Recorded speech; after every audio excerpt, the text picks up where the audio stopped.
Hello, everyone, and thank you so much for joining us today. My name is Chris Delaney, and I am Cobb EMC's VP of Marketing and Corporate Communications.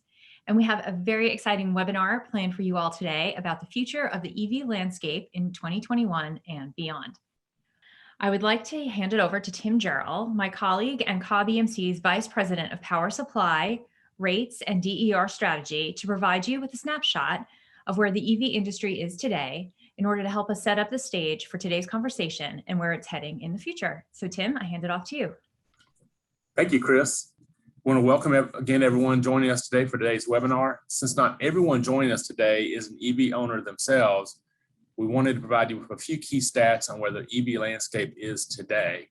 As of today's webinar, there are over 30,000 EVs already on the road in Georgia today. There are currently 17 fully electric models of EVs available for purchase here in Georgia and 10 plug-in hybrid models.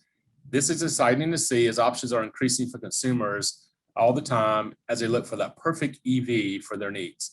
Of the fully electric EVs available, the EV with the longest range is the long-range Tesla Model S. It has a range of 379 miles when it has a full charge. You can purchase a new EV starting around $30K in today's market, and that is before taking into account any tax credits that may be available to you. Plus, there's a strong used car market for EVs in Georgia as well, with cars starting at around 10K. The other option not listed on the screen is leasing options. This is also a great option for those who want to get a new EV each time the technology advances. Lease payments for EVs are often around $200 to $300 per month. And we can go to the next slide. So looking at charging in our area, you can see from this plugshare.com screenshot, there's a good amount of public charging in our area that Cobb EMC serves, especially around the I-75 and the 575 corridors.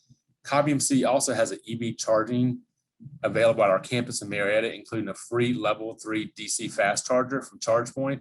And this is at our solar flower garden here on our Cobb EMC campus.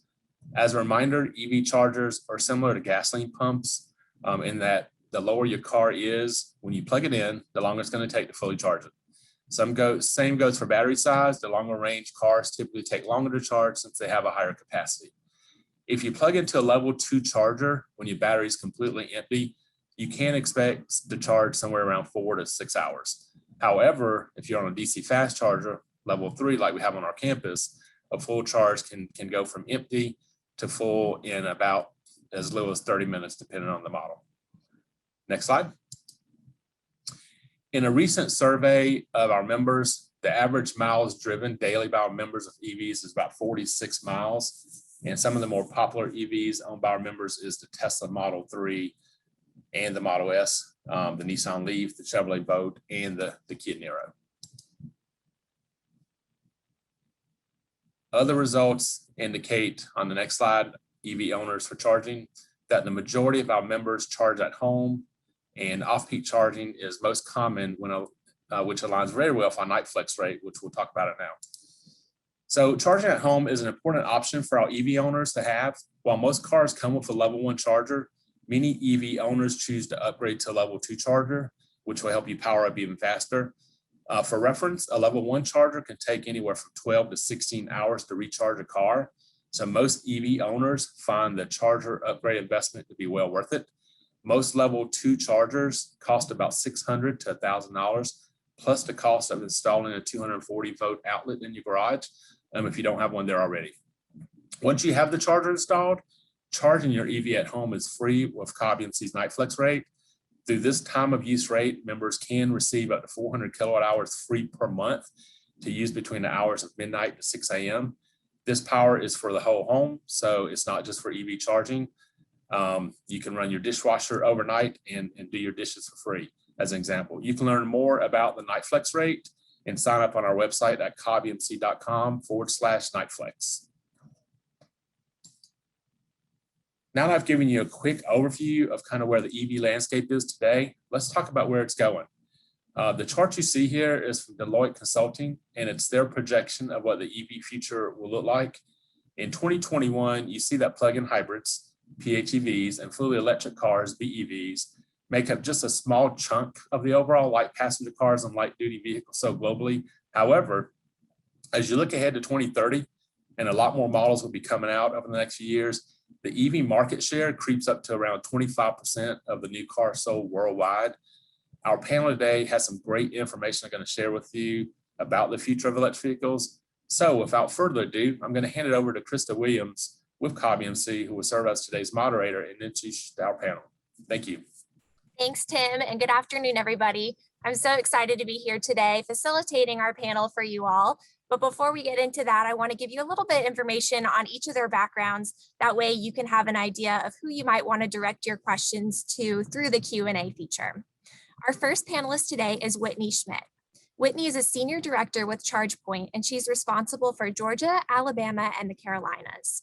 She's been with ChargePoint for over 5 years with prior experience in the solar industry and support of excavation engineering. With a primary focus on utility infrastructure and DC fast charging programs, Whitney has program managed the installation of over 3,000 stations for charging throughout the southeastern United States. So Whitney, thank you for joining us. Our next panelist is Chris Campbell. Chris is an Atlanta area EV owner and has been evangelizing since 2010. He is now on his 6th EV, and he focuses his outreach efforts on maintaining clear reference materials, such as guides to what EVs are actually available at the current time in Georgia. In his day job, he serves as a project manager at Sonnen, a labor of love in the green tech sector that he shifted to after 20 years in electrical engineering focused on satellite communications and quality controls. So thank you, Chris. We're excited to have you with us today. Last but not least, our final panelist is Marisa Bertoya, and she is joining us from Chevrolet and GM. Marisa is an assistant marketing and advertising manager for Chevrolet EVs and Corvette. And her previous roles prior to today, she has been with the government fleet account executive with GM in the Southeast region. Additionally, she has worked with GM Fleet, diversity marketing, and Chevrolet car and crossover marketing. She's been with General Motors since 2016 and earned her bachelor's degree with a double major in marketing and management from Grand Valley State University. So once again, thank you all and welcome to our panel. We're so excited to have you guys with us. And again, thank you for your time. To get us started off, now that Tim has really set the stage for us on where the EV market has been, we're really going to focus our conversation today on where it's going in the future. So I'm sure all of you, as well as most of our listeners today, have hopefully been seeing more advertisements on TV. I know there was a lot of Super Bowl ads that ran about EV this year. So let's talk a little bit about where the market as a whole is going. Of course, there's the new market, or the new models rather, that are coming to market, but where else is this industry headed, and what does that mean for the average end consumer? Marisa, maybe we can start with you for this one. Yes, of course. Can you hear me? Yep, we can hear you. Okay, just want to make sure. So yeah, from a GM perspective, we're undergoing a very large technological revolution in history. We could just frame it up that way, I guess. We're impacting every part of our lives, and GM's kind of vision is helping lead the way to a safer, better, and more sustainable future. And overall, our vision is zero crashes, zero emissions, and zero congestion. And what that means for us is a world with zero crashes where people are safer, live more meaningful lives, for zero emissions, where the future is all electric, driven by battery electric vehicles and technology. And a world with zero congestion is where we travel more safely, smoothly, and quickly to our destinations.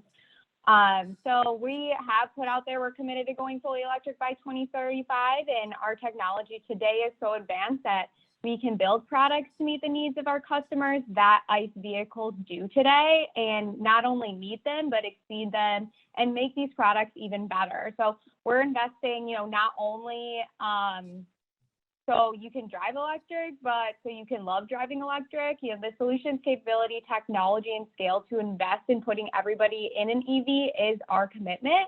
And what this means for EV owners is you have the support to live electric. There will be a wide range of product offerings for you to choose from in regard to electric vehicles. There's already chargers within your fingertips everywhere you go, like we already presented today, and there'll be more and more within the next 5 years. And just in perspective that we always think about it, you're never have to go to a gas station again. And charging is very a multitasking aspect to it. So That is kind of, I guess, what I would view and want to share. Thanks. That's great. And I think that all of our listeners are super excited to hear that, especially from a manufacturer's perspective. Whitney, let's have you weigh in next. What are your thoughts on this? Where is the industry headed as a whole? And what does that mean for everybody listening today? Thank you. Well, the industry is headed for a massive explosion, obviously, and it's not just electric vehicles, it's electrification in general, electrification of all things. Electricity is the only fueling source on the planet that gets cleaner as we innovate. It's the only one. It's the only one that can become more renewable and can become more sustainable. So that's all great. The really good news is that electrification is a lot of fun, and particularly vehicles. And anything that is going to see widespread adoption and widespread transformation has to see widespread adoption. And what you do with widespread adoption is you get billions of people to say, this is awesome. I'm driving a hovercraft. And that combined with awareness and the exponential growth of how this infrastructure is taking off, it makes it not only as real as it's always been, but it underpins every aspect of life. Vehicles, equipment, trucks, deliveries, last mile drones, the Uber Elevate program, all of these things are coming into an ecosystem that supports electrification as a holistic mode of infrastructure transformation.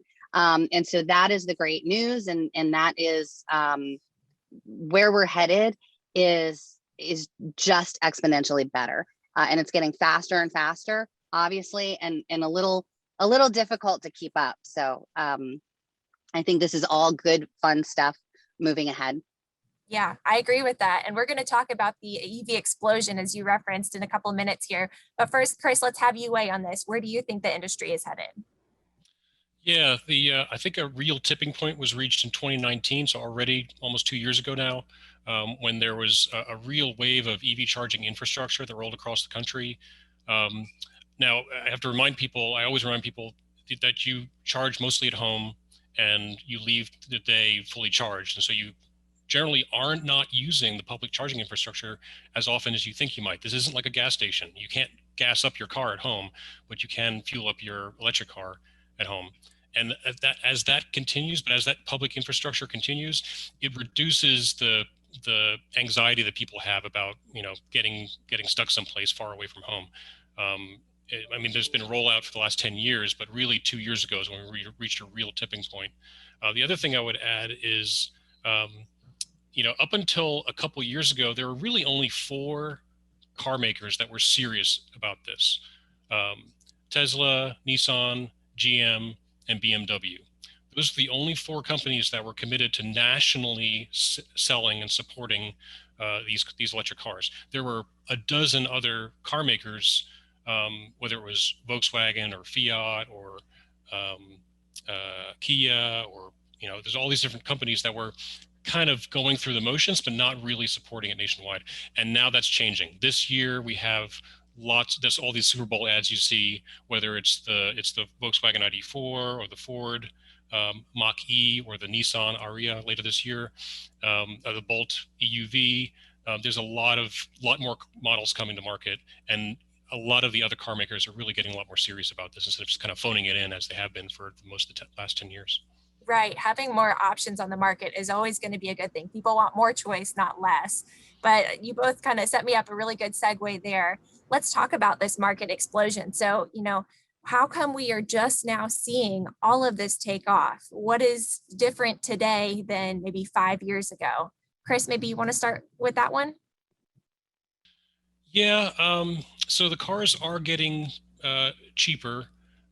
So electric cars have always, pretty much since day one, they've been a win on total cost of ownership. So over the whole life of the car, whether it's 5 years, 8 years, or 10 years, the operating cost of the car is lower. You spend much less charging your electric car than you would going the same distance on gasoline, but the car costs more upfront. So you're paying more upfront, but you're spending less over the years that follow. That more upfront is starting to drop. Now, you can look at analysts, they'll say, it's 2025, it's 2023, 2028. But at some point, electric cars are going to reach parity with gas cars right out of the gate. And so then you're not only looking at a car that's cost the same amount as gas car, but then it's still lower to operate.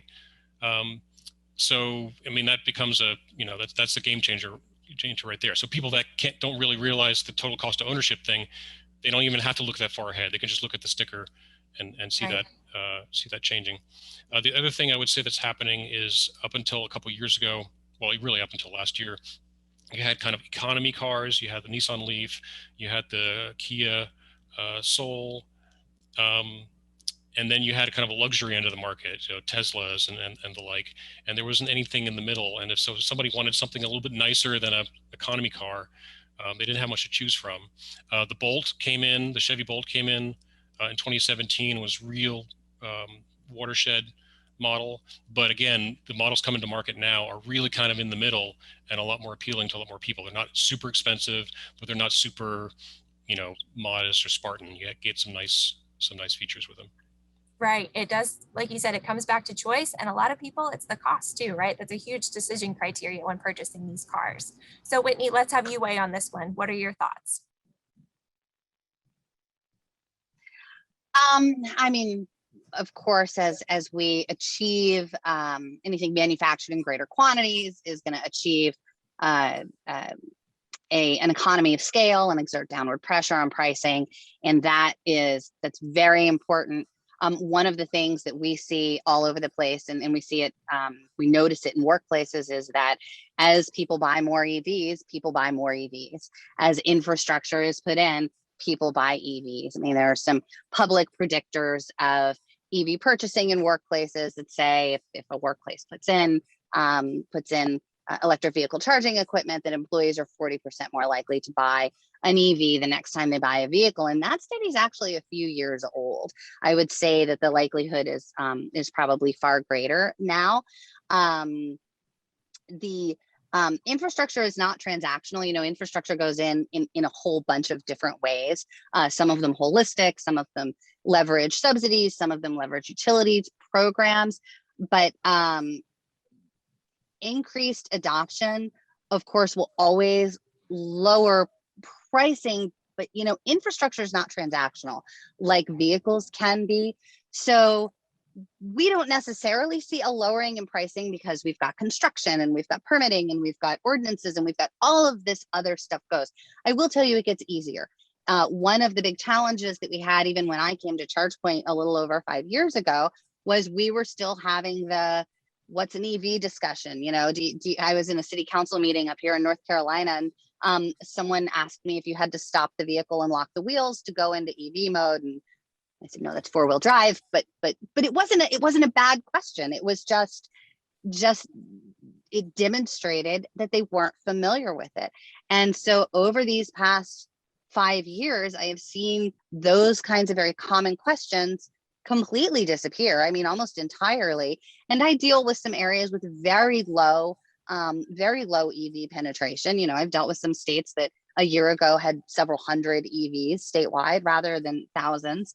And those questions really are kind of going away.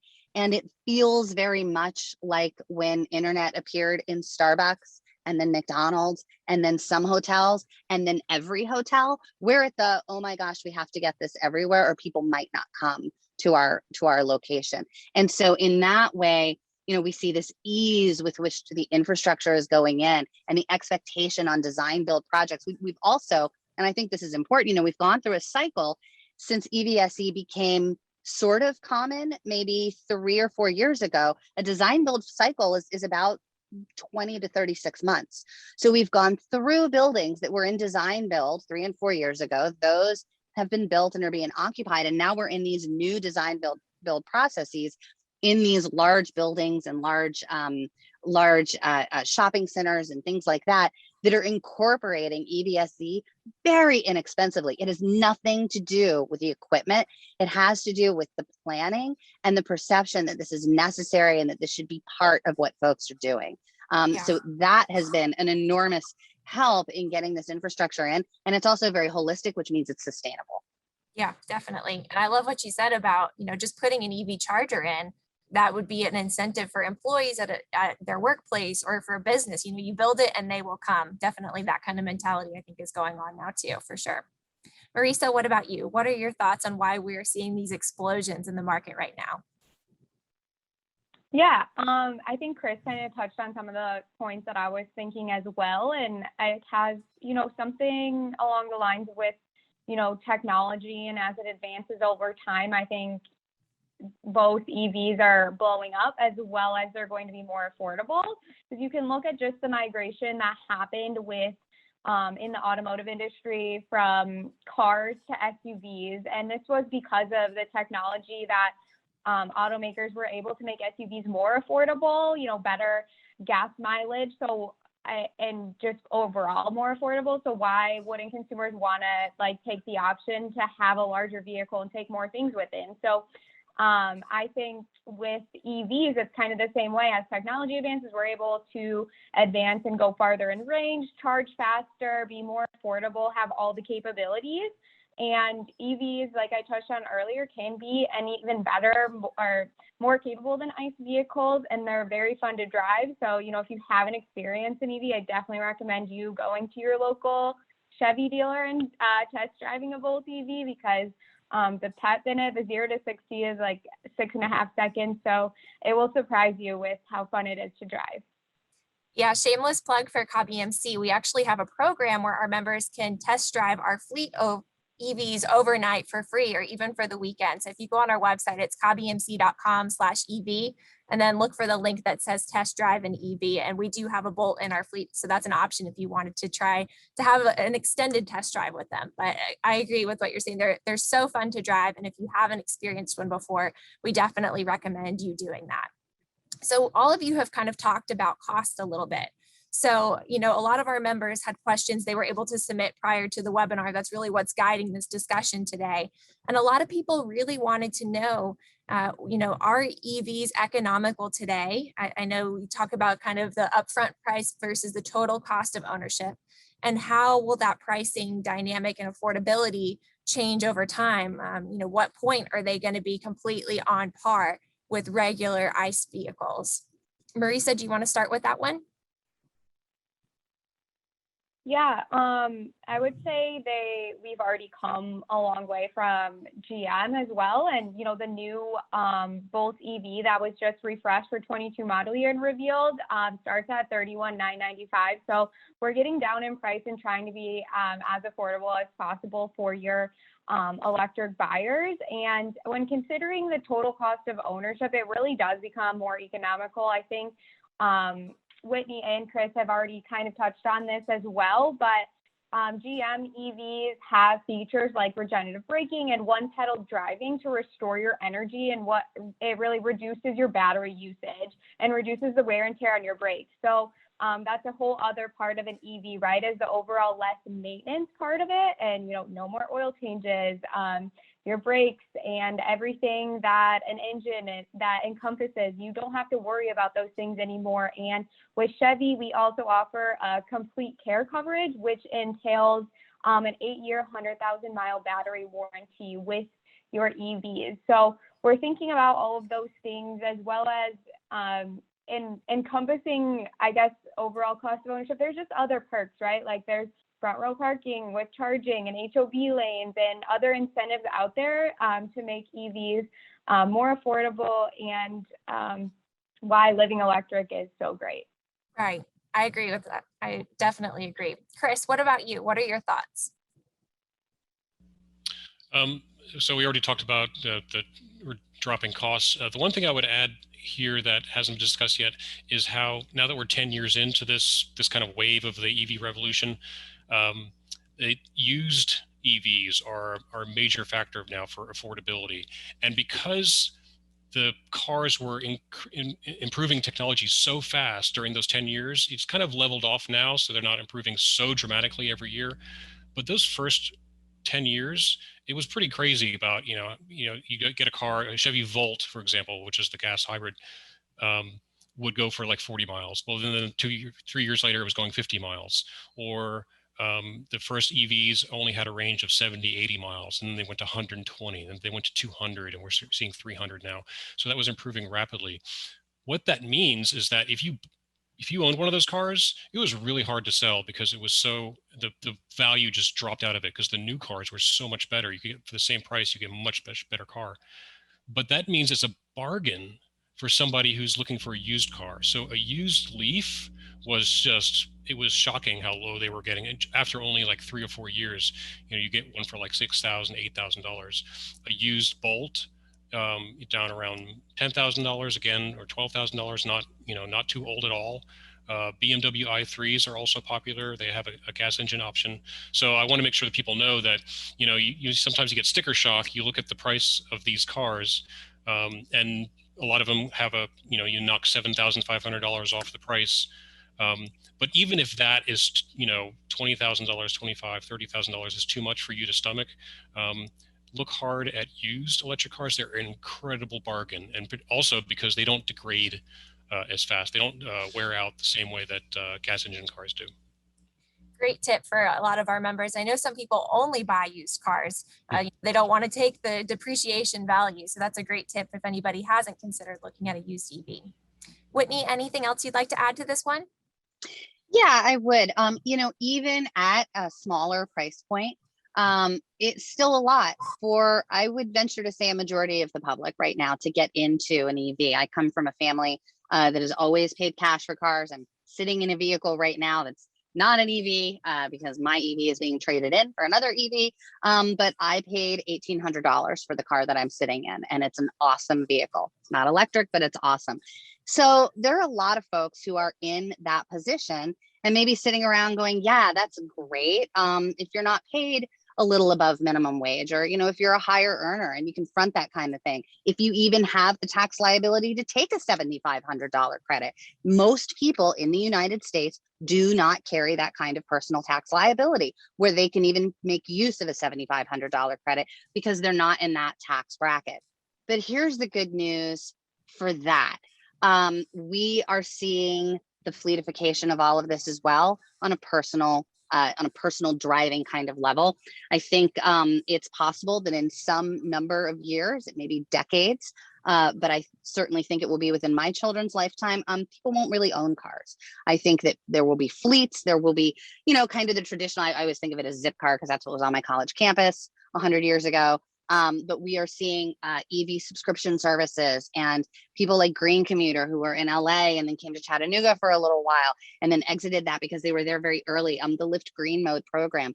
There is still access for EVs on a personal, like community fleet basis, just like there's access for folks on a community solar basis who maybe aren't putting it on their roofs, but they are buying a share of community solar in their community somewhere else. So that's the really good news for this kind of other sector that doesn't have access to this new or even medium priced used car market.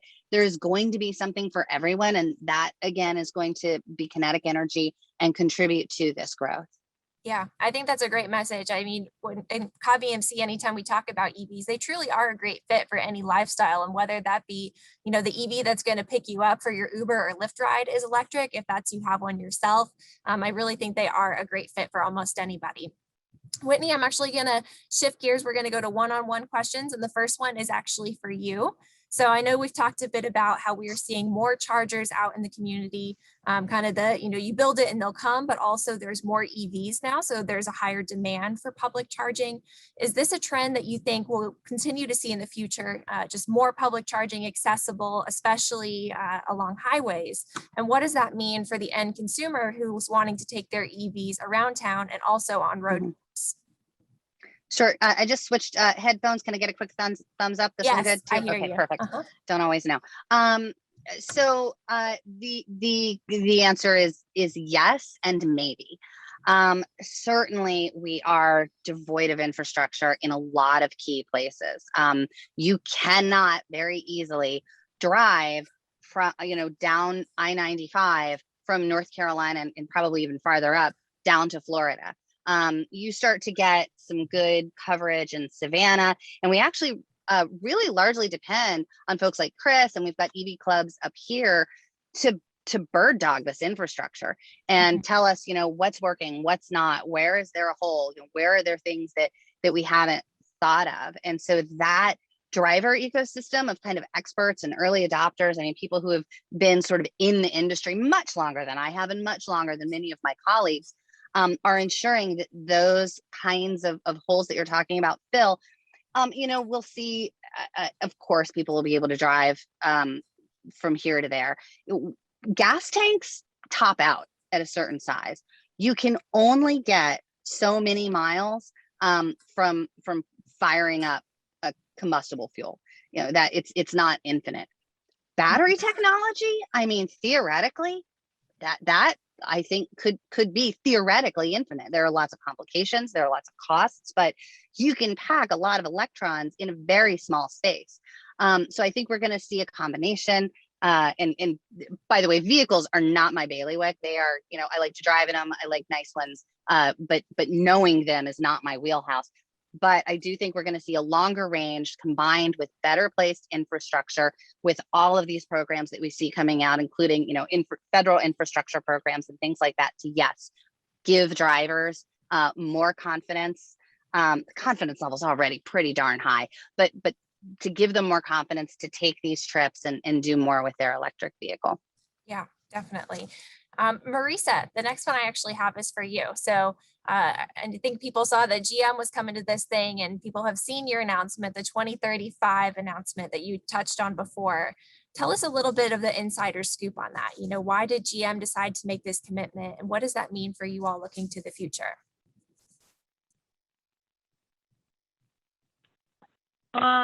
Yes, I can try to do this question justice, as not as well as my CEO could put it, but from looking, we as one of the largest automakers, we have an important role to play, and as we looked at that, we know that GM's carbon footprint comes from mostly vehicle tailpipe emissions. So that's why we set this bold aspiration in our vision to eliminate tailpipe emissions from our vehicle lineup by 2035. And we expect and have a vision of seeing this all electric future, but we don't just see it. We want to lead that change into the future.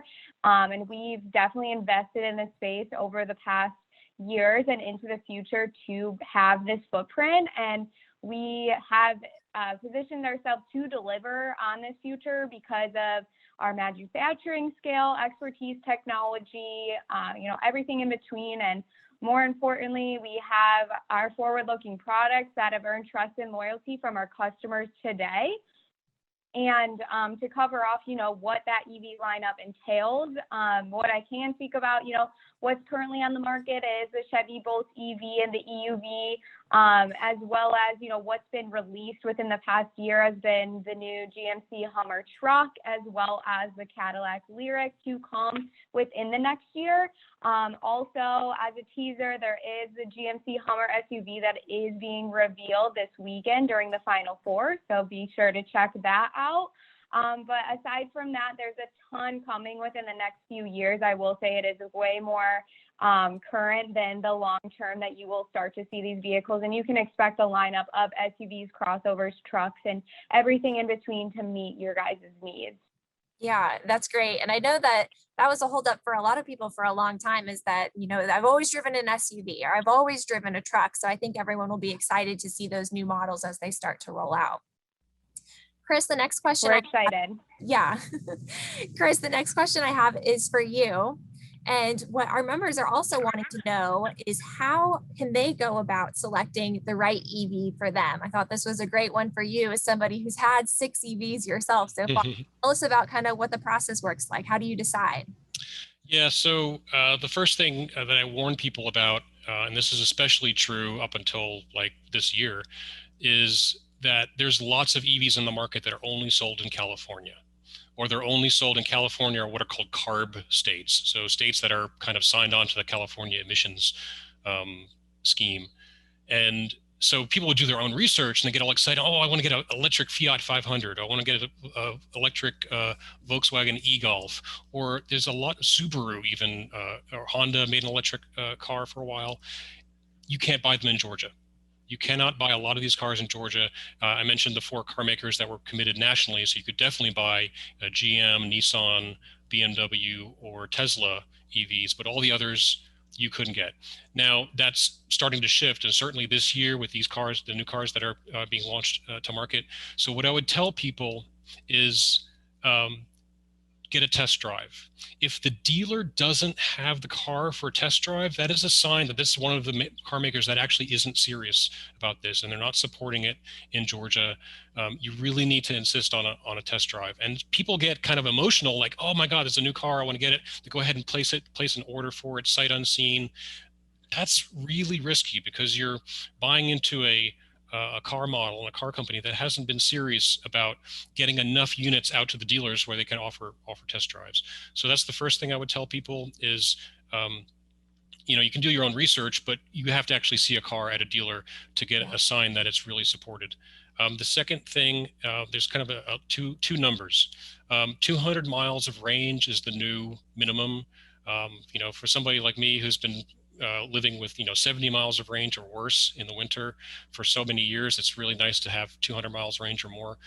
That's the minimum now. Any car to come into market has to have 200 miles of range. Of course, used, they're going to be lower, and that's fine. But the other number is more subtle, and that is DC fast charging power.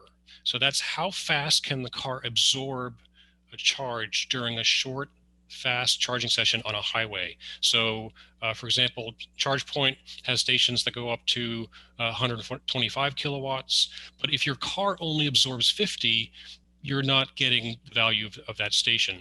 And 50 kilowatts, which is what I lived with for most of the past 10 years, is just not fast enough to make a road trip work. You're always waiting for the car, versus when you get up to 100 or 150 kilowatts absorbed by the car, you're not waiting for the car. You stop, you get something to eat, you get back to the car, you already have enough charge just in those 20 minutes. So I would tell people, DC fast charging power matters, and 100 is the minimum. I would say you want to see 150, and of course there are cars that go higher than that, but really you want to see that minimum. Yeah. Those are some good benchmark numbers to keep in mind. So for the 100 for the DC fast charging, a range of 200, and then of course looking to make sure that, hey, did they have these cars in the lot? Can you actually go out and test drive them? Those are some great tips. Whitney, we've had a couple questions that have been coming in related to home charging. So can you talk a little bit about what is home charging like today, and what do people need to think about in terms of the cost and compatibility for the installation, as well as how will that look in the future? Do you foresee more people deciding to do a level 2 home charger as time goes on with these new models of cars? Oh, sure. I think everybody who has an EV should have a charging station at their house. For 70% or so, something like that, of charging is done. It's really terrific to come home and have kind of an empty battery and then wake up the next day and have a full battery, and then you go about your day. And that's also what takes pressure off of the public infrastructure. And then folks who need longer range or have an emergency or something like that can make use of the public infrastructure. And it's going to transform this gas station model, that we see right now, to something else. So should they have a home charging station? Oh yeah, of course. So let's talk about the different power levels in home charging. And I'll tell you, you can have a lot of different opinions on this. There's the variety of driver that wants as much power on their home charging station as they can get. Typically you'll go up to something like 50 amps, which is going to get you, it's going to get you a charge on most vehicles in 2 or 3 hours, depending on how empty you are. Most vehicles don't roll up empty to charge. But if you think about how you charge at home, is it really necessary to charge that quickly? I mean, maybe. It depends on how you use your vehicle. Depends on if you have another vehicle at your disposal. But by and large, folks come in, they plug their vehicle in at night, and they go to bed, and they wake up the next day. So there's a lot of hours in which that vehicle can charge. What we're looking at, if you go upstream, is then we're looking at electrical connection. How much space do you have in your electrical panel? And we're seeing larger electrical panels in newer houses. My house, which is older, it's 100 years old, has a 100 amp panel. coming in, and that's for 2 barns, an EV charging station, and a house. I have no room, and I had to actually have a separate service brought in, not for EV charging specifically, but we've got people with just no room. So is faster better? Well, define better. Maybe you're in and out all the time. Maybe you have a really great program like Cobb has that allows for a certain amount of free charging and other things, and you really want to charge late at night. We're seeing more ordinance coming in, more builders who are building at least with space on the panel, at least with a 40 amp breaker on a panel that's dedicated to EV charging, or a plug in the garage or something like that, just like you would see a house with space for a washer and dryer. It doesn't come with a washer and dryer, but it's got a 240 plug, and it's got it's plumbed, so you can put your washer and dryer there. You don't have to figure out what you're going to do if you want this newfangled thing to clean your clothes. And so I think that we're going to see, we already are seeing more and more of that happening, because people want to charge at home. And there's a lot of, I think, space for sure in the multifamily market as well for this, as buildings go vertical and people live more communally. This is an issue for that market as well. So the short answer to your question is yes. Yes, love that. And I like what you said about the builders have a big role in this too. You kind of touched on that with the public charging as well. I think as we look to the future, that's going to become a standard that, garages are going to be hooked up with EV compatible outlets. And same thing goes for apartment complexes, like you said. Marisa, the next question that we had come in for GM is, what is currently available out there on the market today? So of course, there's all these new models that are continuing rolling out, all being electric by 2035. But if our members wanted to go out and purchase a new GM car today, what are the EV options for them?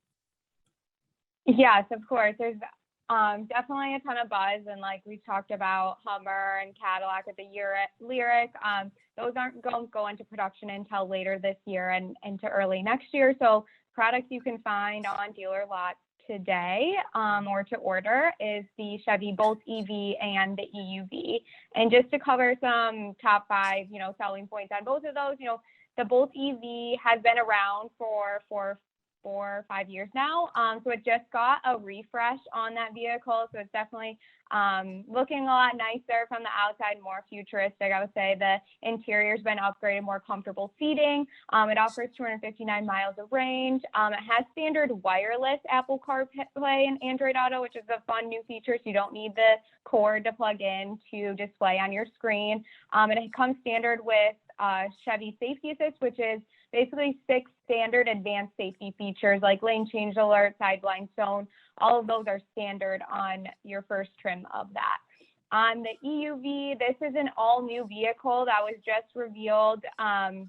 This comes with available Super Cruise, which is a Chevy first, and that's the hands-free driver assistant. So that's where you can take your hands off the wheel with your face still being engaged, and that vehicle will drive for you. So very exciting.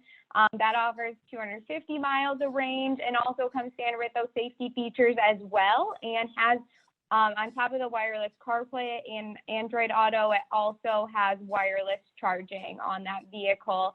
And then to go into a little bit more detail on both of these vehicles, it comes with an available dual level charge cord. So what that means is it's a changeable plug that gives you a choice between level 1 and level 2. This also eliminates the need to buy a separate charger for your home, and also just brings versatility. So you can use this charger for work, at home, on the go, everything in between. And it just makes it more simple for you, as well as a promotional offer for the 22 model year, both EV and EUV, is a home installation offer exclusively with our provider, Q-Merit. So Chevrolet will cover a standard installation of a level 2 charging capability in your home for eligible customers who purchase or lease a 22 model year, both EV or EUV. So it's a huge offer. I think we're the only OEM offering something like that right now. So if you're interested or have any more questions, you can contact me, contact your local Chevrolet dealer. I'm happy to provide. Yeah, that sounds like a really great offer to be able to go ahead and get set up for that home charging. That's a great idea, promoting your EVs that way. So Chris, I have one more individual question for you, and then I have a big one to kind of close us out as a group. If you could talk a little bit about the battery themselves. So we've had a lot of questions coming in throughout this webinar today. People are wanting to know, how long do these batteries last on these cars? You know, are the batteries going to be longer lasting in the future? And if they do have to go ahead and replace them, what do the costs look like? What are the environmental impacts? You know, a lot of people who get an EV want it for environmental reasons. Just talk a little bit for us about batteries and what that looks like. Yeah, this is a kind of a basic thing that I often explain to people about. The reason we're here, we're having this conversation, is cell phones and laptops created this enormous pressure on the industry to create better batteries, and so lithium-ion batteries became this incredible energy resource that we could now scale up to cars. But everybody knows, you buy a cell phone, it lasts maybe 3 years, and then it's dead, or it can't make it through the day on one charge.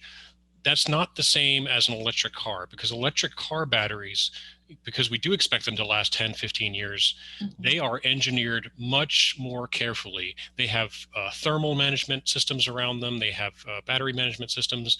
And so they're designed to last a long time.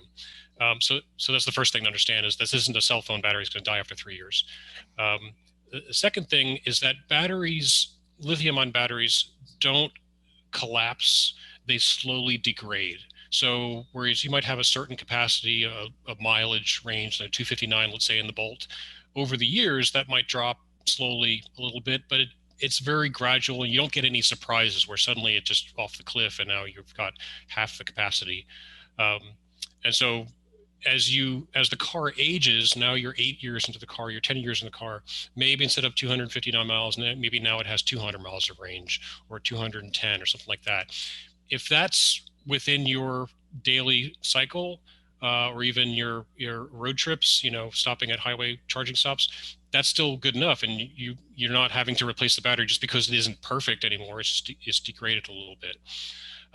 As far as so what's called second life or recycling, this is something that's enormous amount of press and study going into this, where there's universities or car companies doing pilot projects where they're taking old electric car batteries that have degraded a little bit, or they're, the first couple of years of the Nissan Leaf, or first couple of years of the Chevy Bolt, and they're taking those and putting them into what's called a second life application. And what's common, what's happening a lot with these projects is stationary application. So you can envision a small bunker in a neighborhood that would be full of old car batteries that would provide resiliency, grid resiliency to that neighborhood. So when a storm comes through and a tree falls down, the same way the grid right now is already trying to heal, they have an additional resource, which is they have a pile of energy at the corner of the subdivision that they can call on. There's a lot of pilot projects going on with that right now. That's module level reuse. There's still lots of research going into just taking the cells and completely taking them apart and harvesting the lithium, harvesting the metal that's in them, and reusing those. There's a lot of energy going into that research, and it's really picking up in the last couple of years because the sales of EVs are really taking off. Yeah, it sounds like there's great opportunity, not just to say, hey, this is done, I'm going to get rid of it. It's kind of a gradual process, and there's still, reusable value out of them, especially with providing some backup battery resiliency. So thank you. So the last question that I have for all of you, and then we'll see where we are in time, if we could squeeze in one more or not. But again, we've been talking about the future, where the industry is going. What would each of you say, in your different perspectives, is the number one thing that you're most excited to see within the EV landscape within the next 5 years? Marisa, let's start with you. I would say, for this year, what I'm most excited about is just seeing more people, or even in the next 5 years, just seeing more people experience EVs and just become adopters of this lifestyle, because it is great. The products are fun to drive. There's just so much of the lifestyle that easy and fun. And I think I'm just excited to see from an automaker perspective, more consumers and our customers enjoying our vehicles. And, GM's saying is, we put the customer at the center of everything we do. So we're always staying close to them, especially in my role today. It's always getting consumer feedback and, changing that for our future products. So as technology advances in the next 5 years and 10 to, see the new products that we put into the marketplace and where we go with that. So that's just a little bit of my excitement. Yeah, through our EV checkout program, I love seeing everyone's reactions when they bring the cars back. I haven't had a single person tell me that they did not have a blast. So it's great to see, and more of that to come in the future too. Chris, what about you? What are you most excited to see? Well, just real quick to follow up on that. So one thing I tell people, people ask, well, why did you get an EV? And I have to be honest. I mean, I came to EVs from the performance side, because you get an electric car, and I got in an early Tesla Roadster in 2008. I didn't own one. I test drove one, and my mind was blown. They're so fast. It's insane. These are thrilling cars. They're stealth dragsters, and stealth is important. They're quiet. So if you're sitting at a stop sign and you floor a gas car, you're basically, especially if it's a muscle car like a Camaro, you're announcing to the neighborhood that you just punched it out of that stop sign. Versus an electric car, you just go. It's the hand of God just shoving you up to, the rated speed limit. It is, but they're so much fun. And so I love taking people out to lunch. The past year has been different because I haven't been doing this kind of, taking people out to lunch and changing their minds by stomping the accelerator. So I just, tell people, again, get a test drive, stomp the accelerator. It's a thrill. Looking forward, what I'm looking for. So first of all, 2019, 2020, we're already there as far as charging infrastructure to enable road trips and the cars that do 200 miles and the fast charging that I already talked about. Farther into the future, I'm really looking forward to wireless charging finally kicking in. So by that, I mean, you would have like a pad that's installed, that's laying on your carport or garage floor. And when you drive in to park, the car just is over that pad. You get out of the car and you leave. You don't even have to spend 5 seconds plugging in the car. You just drive in and it wirelessly connects to the car and charges the car overnight. And so now you don't even have to plug in. And, people think that's people now in my community think that's kind of silly. It's 5 seconds to plug in the car. What's the big deal? But honestly, you see busy parents, they got a minivan full of kids, they get in, they do not remember, and they get out the next morning and they forgot to plug in the car. That's a problem. Yeah. And if they're really distracted, just taking that one thing off the table where they don't even have to spend 5 seconds, or more importantly, remembering to charge the car. And we've been watching this for a long time, and it just always seems like it's coming. There's standards being developed, and I'm just waiting for that to finally arrive. And the last thing is just the continued DC fast charging rollout, what Whitney and ChargePoint are working on, getting more charging stations to remote places, not just saturating Metro Atlanta. Metro Atlanta is already all the way out to the far exurbs, is well saturated, but into more far-flung places, whether it's in extreme Western North Carolina or South Georgia, places where people are kind of going on a little road trip and want to have some fun with their new car. Yeah, I think that'll definitely help with the road trip population, especially as more households transition to being EV only households. But that wireless charging, that sounds so futuristic and exciting. I know they make that for iPhones now, and everyone's mind was blown. So if it works for an iPhone, why not for an EV? Hopefully we'll see it here soon. Whitney, let's end off with you. What are your thoughts? What are you most excited to see in the future with EVs? I see lots of cool stuff every day. I am the most excited, and it may be just my place in life and all of the different industries I'm fortunate enough to interact with. I'm excited to watch this transformation. I mean, it's the 19 teens, and we're watching an entirely different way of life emerge. Then they went from getting around on horseback or on foot or whatever to vehicles, and families were connected, and people could work farther away from their homes, and they could take vacations, and things were much more efficient. And we did that for 100 years. And now we're done doing that. And now we are going to have a world really soon that's quieter, that doesn't have road noise. I mean, you sneak up behind somebody in an EV, you will startle them to death in a parking lot. So we're going to have so much less road noise. People are becoming thoughtful about the way they get around. And it's not even about the environment. That's a byproduct and it's wonderful. But if it were just that, I don't think we'd be looking at the growth that we're seeing. That is that, and the less road noise, the fact that my kids who are going to be getting their driver's licenses within the next 3 to 5 years, they'll be able to drive vehicles that will keep their inexperienced selves from maybe having a stupid wreck. And we're going to see this world that's safer, with more autonomous driving. That's going to take a while to kick in and to be perfected. But we're getting smarter. Our stuff is getting smarter. It's becoming more interconnected, and it is improving the way we live. Not just a little bit. This isn't a smaller cell phone. This is a drastic transformation in the way we live, work, and move around. I mean, it is on par with the internet, and I think, and so I'm most looking forward to witnessing that. And I think we're going to see the bulk of it, that big belly of the curve, in the next 5 to 10 years. And I'm so pleased to be part of the industry for that. And so I think if folks watch, they'll start seeing some stuff that is just already here, that is cool beyond their imaginations, and it's already here. So I'm excited to watch.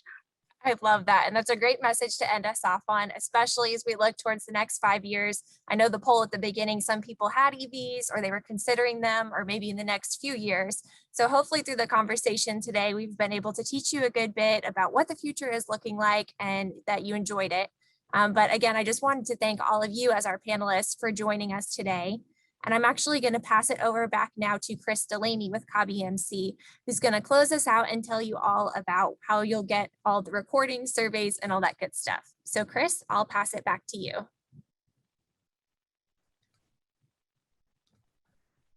Hi, everyone. Thanks, Krista. And thank you so much to our panelists today. That was such a great conversation. I really do appreciate each of you taking the time to share your knowledge and insights, both with us and with our members.